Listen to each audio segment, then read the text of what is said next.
नमस्कार दोस्तों, मैं हूं मनविंदर और मेरे शो में आप सभी लोगों का बहुत स्वागत है। सोनिया गांधी के दामाद तक ईडी की जांच की आंच पहुंच चुकी है। उन्हें लंदन की जो ऐश है बहुत महंगी पड़ने वाली है। यानी कि सोनिया गांधी के जो दामाद हैं, राहुल गांधी के जीजा और प्रियंका के पति रॉबर्ट वाड्रा पर भी ईडी का शिकंजा कसता जा रहा है। समझिए कि बस जांच की आंच उन तक पहुंच चुकी है।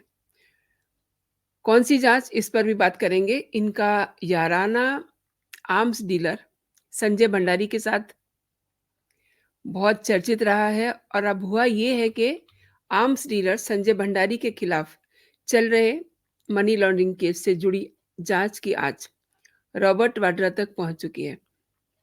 मामले की जांच कर रहे ईडी की ओर से उनको जल्द ही पूछताछ के लिए सम्मन भी भेजा जा सकता है। पहले आप ये समझ लीजिए कि संजय भंडारी कौन है। संजय भंडारी विदेशों से गाड़ियां ला करके भारत में बेचते हैं, यानी कि लग्जरियस जो गाड़ियां हैं उनके सौदागर हैं। और ऐसे लोगों की जान पहचान कुछ बड़े बड़े लोगों से होती है और कुछ ऐसे लोगों से होती है जो 2 नंबर के कारोबार में पैसा कमाते हैं। संजय भंडारी पहले लग्जरी गाड़ियों को विदेश से भारत लाता था और यहाँ बड़े बड़े दिग्गजों को वो गाड़ियां बेचा करता था। इसी दौरान उनकी जान पहचान होती है राजनीतिक लोगों से और इसके बाद उनके व्यापार को 4 चांद लगने शुरू हो गए, जिसके बाद वो हथियारों की दलाली भी करने लगा। अच्छा, इस हथियार के धंधे के लिए संजय भंडारी ने एक कंपनी भी बना ली, जिसका नाम ऑफसेट इंडिया सॉल्यूशंस रखा गया। और इस कंपनी के ज़रिए ही वो अपना सारा धंधा जो है, काला धंधा कर रहा था और बाकायदा ये कंपनी आर्म्स शो में हिस्सा लेती थी। वहीं से फिर हथियारों की दलाली का सिलसिला शुरू होता है।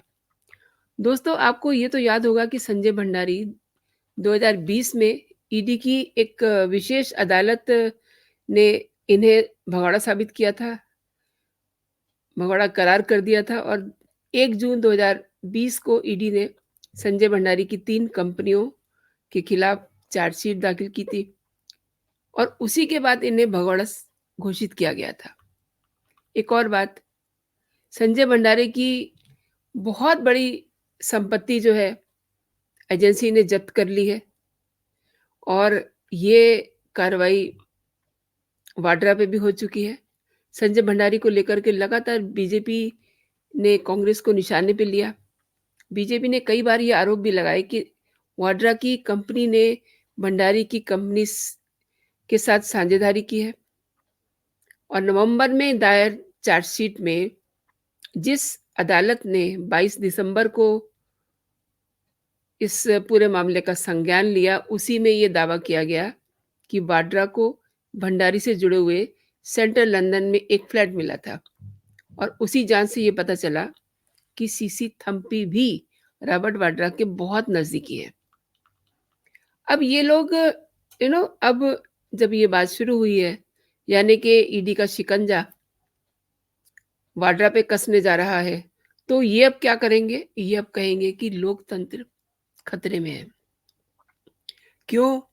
क्योंकि गांधी परिवार के दामाद चोर भी हैं और अब जेल भी जाएंगे, तो ऑब्वियसली गांधी परिवार लोकतंत्र को बताएगा खतरे में है। एक और बात है, ये अब एक और डायलॉग बोलने वाले हैं राहुल गांधी और उनकी टीम की चुनाव बहुत नजदीक है, इसलिए ईडी को उनके पीछे लगा दिया है, मतलब उनके दामाद के पीछे लगा दिया है। और राहुल गांधी और सोनिया गांधी को ये नहीं पता कि उनका अपना भी नंबर आने वाला है। उनका नंबर किस सिलसिले में आने वाला है? जो उन्होंने करोड़ों की प्रॉपर्टी केवल 50 लाख में खरीदी। वहां तक भी जांच ईडी की जा पहुंची है। अब असली बात पे मैं आती हूँ जो रॉबर्ट वाड्रा से जुड़ी हुई है। ईडी ने प्रियंका गांधी के पति रॉबर्ट वाड्रा के बहुत ही करीबी सीसी थम्पी, ये भी काले धंधे करते हैं, उनके खिलाफ दिल्ली की एक अदालत में चार्जशीट दाखिल की है।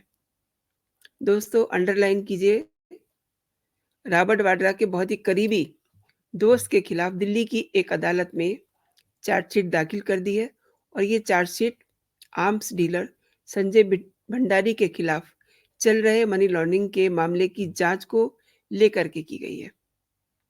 ईडी ने चार्जशीट न सिर्फ सीसी थम्पी बल्कि संजय भंडारी के करीबी सुमित चड्डा के खिलाफ भी दायर की है और सुमित चड्डा ब्रिटिश नागरिक हैं। ऐसे लोगों को दूसरे देश अपने यहाँ की नागरिकता भी बड़ी इजीली दे देते हैं। बात पैसे से जुड़ी हुई होती है। जबकि जो सीसी थम्पी हैं, ये एनआरआई हैं, जिनका कारोबार दुबई में फैला हुआ है। ये सब लोग जब लंदन में रॉबर्ट वाड्रा रहते हैं तो उनकी ऐश की पूरे खर्चे उठाते हैं। बंगला, गाड़ी से लेकर के सारे ऐश पूरे किए जाते हैं रॉबर्ट वाड्रा के। संजय भंडारी फिलहाल यूके में रहते हैं और वहीं से अपना काला कारोबार चला रहे हैं। भंडारी की हिंदुस्तान वापसी को लेकर के आपको पता ही है कि भारत सरकार डिप्लोमेटिक चैनल के ज़रिए उन्हें वापस बुलाने की कोशिश कर रही है। और एक बात, अभी जो नया कानून बना है, उसमें भंडारी को भारत लाने के रास्ते और भी आसान होने वाले हैं। एक और खुलासा हुआ है, ईडी सुमित चड्डा और सीसी थम्पी के साथ रॉबर्ट वाड्रा के कनेक्शन और उनके बीच में जो मनी ट्रेल है, उनकी जांच कर रही है और मनी ट्रेल जो है उसके तार रॉबर्ट वाड्रा से जुड़े हुए पाए गए हैं। दरअसल ईडी का आरोप है कि सीसी थम्पी और रॉबर्ट वाड्रा ने न सिर्फ फरीदाबाद में जमीन खरीदी, बल्कि दोनों के बीच में फाइनेंशियल रिश्ते भी हैं। और ये भी खुलासा हुआ है कि सीपी थम्पी और सुमित चड्डा दोनों संजय भंडारी और रॉबर्ट वाड्रा के बीच एक कड़ी है। और लंदन में 12 एल्टन हाउस ब्राइंस्टन स्क्वायर में जो घर है, उसको 2009 में आर्म्स डीलर संजय भंडारी ने खरीदा था। आप समझिए इस बात को। और इसी घर को फिर 2010 में भंडारी ने कागजों में थम्पी को बेच दिया। लेकिन ईडी ने जो जांच की है उसके मुताबिक ये घर रॉबर्ट वाड्रा का है। तो आप समझिए कि भारत की जो धन है भारत का, वो किस तरीके से विदेश में जा रहा है। घर रॉबर्ट वाड्रा का है, वो कागजों में पहले संजय भंडारी ने खरीद लिया, फिर उसको थम्पी को बेच दिया। और ये भी पता चला है कि बेनामी संपत्ति और जांच से बचने के लिए थम्पी को ये फ्लैट कागजों में बेचा गया था।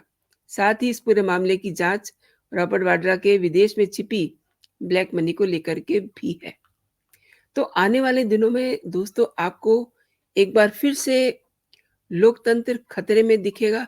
ऐसी आवाजें चारों तरफ से सुनाई देंगी।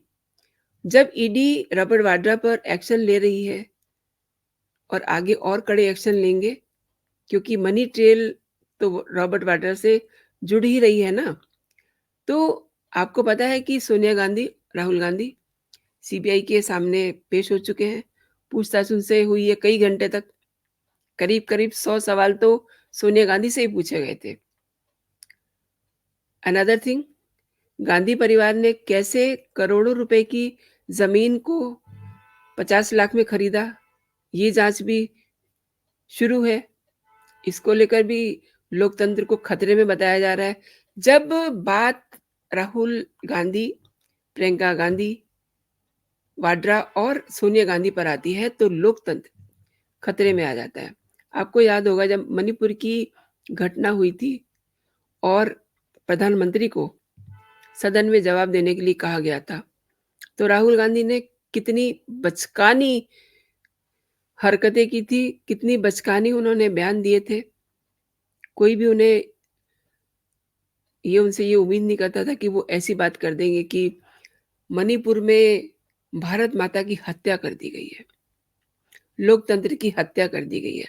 लोकतंत्र को इन्होंने हत्या की जो बात कहते हैं ना, इस तरीके से करते हैं जैसे आलू टमाटर लेने गए हैं सब्जी वाले से और भाव तौल उनका सही नहीं हुआ, तो उसको कह दिया कि लोकतंत्र की तुम हत्या कर रहे हो। अरे आप क्या कह रहे हो? आप ये तो समझो कि आपकी बात के मायने क्या निकल रहे हैं। अब जब इतनी सारी जाँच गांधी परिवार पे चल रही हैं, अब उनके दामाद भी लपेटे में आ गए हैं, तो एक यात्रा और शुरू की जा रही है और ये यात्रा जल्दी ही शुरू होने वाली है। राहुल इसकी शुरुआत करेंगे, पहले वाली भारत जोड़ो तोड़ो यात्रा की तरह और उसकी वजह भी ईडी से बचने के लिए मानी जा रही है। लेकिन आपने कभी देखा है कि ईडी ने कभी किसी को छोड़ा हो? केजरीवाल सरीखे लोग जो इतने शातिर हैं, वो ईडी के सम्मन के बाद भगे-भगे फिर रहे हैं। कभी अपने आप को चुनाव में इन्वॉल्व बता रहे हैं, तो कभी अपने आप को वो कह रहे हैं कि हमारा दिमागी आराम हमको चाहिए, इसलिए हम मेडिटेशन सेंटर में जा रहे हैं और अब उनको तीसरा सम्मन भी जारी हो चुका है। उसके बाद उनके सामने बचने का कोई रास्ता नहीं है। एक ही रास्ता बचता है कि वो अपना 10 दिन और एक्सटेंड कर लें, उसके बाद 10 दिन और एक्सटेंड कर लें और फिर ईडी उन्हें खुद लेने के लिए टीम भेजे और वहाँ पे तमाशा हो, चूँकि उन्हें लग रहा है कि मेरी सरकार वहाँ है। ये बहुत दूर की बात है, लेकिन ऐसा वो सोच रहे हैं क्योंकि उनका दिमाग बहुत शातिर है। और इधर राहुल गांधी, प्रियंका वाड्रा और सोनिया गांधी, ये लोग भी यात्रा इसीलिए कर रहे हैं कि एक माहौल बना सकें कि उनका पूरा परिवार जो है बहुत पाक-साफ है और मोदी सरकार जो है बेवजह उन्हें परेशान कर रही है। क्यों ये हमेशा उस समय ये बात कहते हैं, लोकतंत्र खतरे में है, जब इनकी पूँछ पे पैर पड़ता है, जब इनके खिलाफ कार्रवाई शुरू होती है, जब इनके काले कारनामे लोगों के सामने आते हैं। तो जनता अब वैसी नहीं है, जैसी 60 और 70 साल पहले थी। जनता अब समझदार हो चुकी है। आप देखिए 3 राज्यों में कैसे उन्होंने अपना जवाब दिया है, किस तरीके से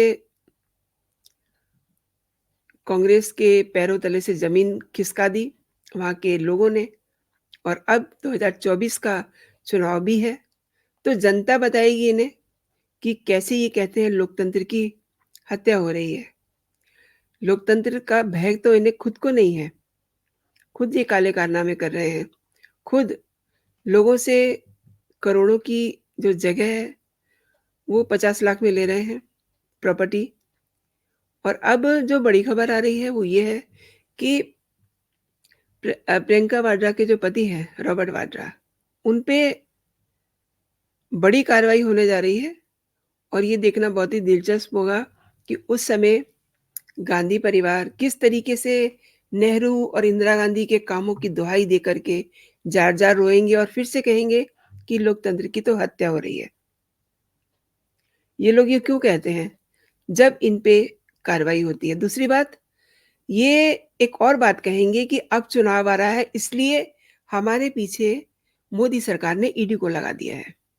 एग्ज़ैक्टली ये बात कहेंगे क्योंकि ऐसी बात ये हमेशा मंचों से कहते हैं कि चुनाव आ रहे हैं इसलिए हमारे पीछे ईडी लगा दिए।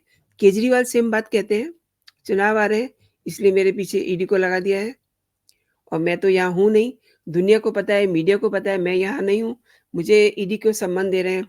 यानी कि ईडी किसी के आने का इंतज़ार करेंगे तब सम्मन को सर्व करेंगे।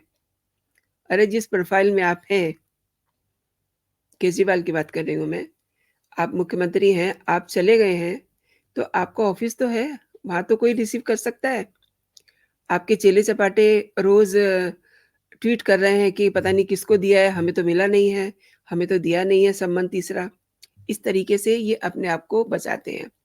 द सेम वे गांधी परिवार भी अपने आप को इसी तरीके से बचाने की कोशिश कर रहा है और अब यात्रा निकाल रहा है और 2-3 दिन में इन्होंने रोना और दहाड़ना शुरू कर देना है।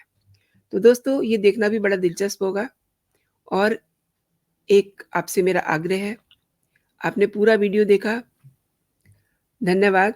लेकिन मैं चाहूँगी कि आप इस पे अपनी राय ज़रूर दें और एक बात, अगर अभी तक आपने मेरा चैनल सब्सक्राइब नहीं किया है और आपको मेरे कंटेंट पसंद आ रहे हैं, तो आप मेरे चैनल को सब्सक्राइब भी कर सकते हैं, ताकि मेरा जो भी लेटेस्ट कंटेंट हो, आप तक सबसे पहले पहुँचे। तो अभी के लिए इतना ही दोस्तों, आप अपना और अपनों का ख़्याल रखिए। खुश रहिए, स्वस्थ रहिए। जय हिंद, जय भारत।